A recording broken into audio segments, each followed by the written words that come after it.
ठंड बढ़ गई है। दिल्ली एनसीआर में 2 जनवरी को बारिश भी हुई, लेकिन खुले आसमान के बीच दिल्ली बॉर्डर पर किसान डटे हुए हैं। इन किसानों को अब सरकार के साथ होने वाली 8वें दौर की बातचीत से उम्मीद है। उम्मीद इस बात की है कि वो जो मांग कर रहे हैं वो मांग मान ली जाए, किसान कानून को खत्म कर दिया जाए और साथ ही उनका जो आंदोलन है जो करीब 40 दिन से चल रहा है वो पूरा हो जाए। इस बीच 2 फरवरी को किसान संगठन के नेताओं की सिंघू बॉर्डर पर बैठक हुई। इस बैठक में फैसला लिया गया कि 4 जनवरी को सरकार के साथ होने वाली बातचीत अगर सफलता के साथ नहीं हुई, अगर बात नहीं मानी गई तो आंदोलन को तेज कर दिया जाएगा और 6 जनवरी को ट्रैक्टर रैली निकाली जाएगी। इस बैठक के बाद एक प्रेस कॉन्फ्रेंस भी हुई जिसमें किसान संगठनों के जो नेता हैं उनकी तरफ से कहा गया कि अगर किसानों की मांगे नहीं मानी गई तो दिल्ली के चारों ओर लगे मोर्चे से किसान 26 जनवरी को दिल्ली में आकर ट्रैक्टर ट्रॉली और बाकी गाड़ियों के साथ किसान गणतंत्र परेड करेंगे। किसान गणतंत्र परेड। किसान नेताओं ने यह भी साफ किया है कि यह परेड गणतंत्र दिवस की आधिकारिक परेड खत्म होने के बाद होगी।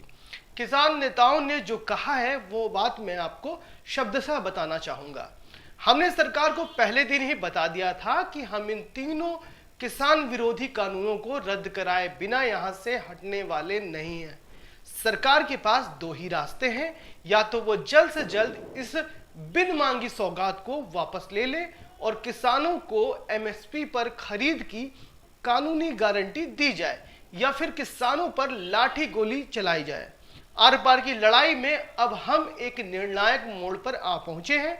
26 जनवरी तक हमारे दिल्ली में डेरा डालने के 2 महीने पूरे हो जाएंगे। हमने इस निर्णायक कदम के लिए गणतंत्र दिवस को चुना है क्योंकि ये दिन हमारे देश में गण यानी बहुसंख्यक किसानों की सर्वोच्च सत्ता का प्रतीक है। ऐसा किसानों की तरफ से कहा गया है, किसानों की तरफ से जारी बयान है। अब से 26 जनवरी के बीच कई स्थानीय और राष्ट्रीय कार्यक्रमों की घोषणा भी की गई है।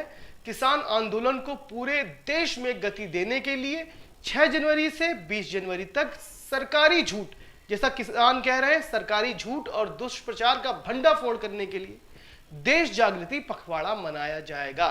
इस पखवाड़े में देश के हर जिले में धरने और पक्के मोर्चे आयोजित किए जाएंगे। इन किसानों की तरफ से संयुक्त किसान मोर्चा के मुताबिक जो प्रेस कॉन्फ्रेंस में उन लोगों ने बात कही है उसके मुताबिक अगर सरकार से 4 जनवरी की बातचीत नाकाम रहती है, विफल रहती है, तो 6 जनवरी को किसान केएमपी एक्सप्रेस वे पर मार्च निकालेंगे।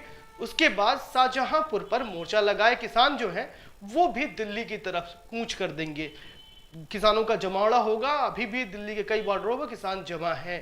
13 जनवरी को लोहड़ी मकर संक्रांति के अवसर पर देश भर में किसान संकल्प दिवस मनाया जाएगा और तीनों कानूनों को जलाया जाएगा, ऐसा किसानों की तरफ से तय किया गया है। 18 जनवरी को महिला किसान दिवस मनाकर देश की खेती में महिलाओं के योगदान को ये किसान रेखांकित करेंगे। पूरे देश में ये कार्यक्रम मनाने की तैयारी है। 23 जनवरी को नेताजी सुभाष चंद्र बोस की याद में आजाद हिंद किसान दिवस मनाकर सभी राजधानियों में राज्यपाल के निवास के बाहर किसान डेरा भी डालेंगे, ऐसा तय हुआ है किसान संयुक्त मोर्चा की मीटिंग में। कुल मिलाकर जो मामला है वो ये है कि किसान अभी डटे हुए हैं, सरकार अपनी बात पर अड़ी हुई है और समाधान निकलने में कुछ वक्त लग सकता है।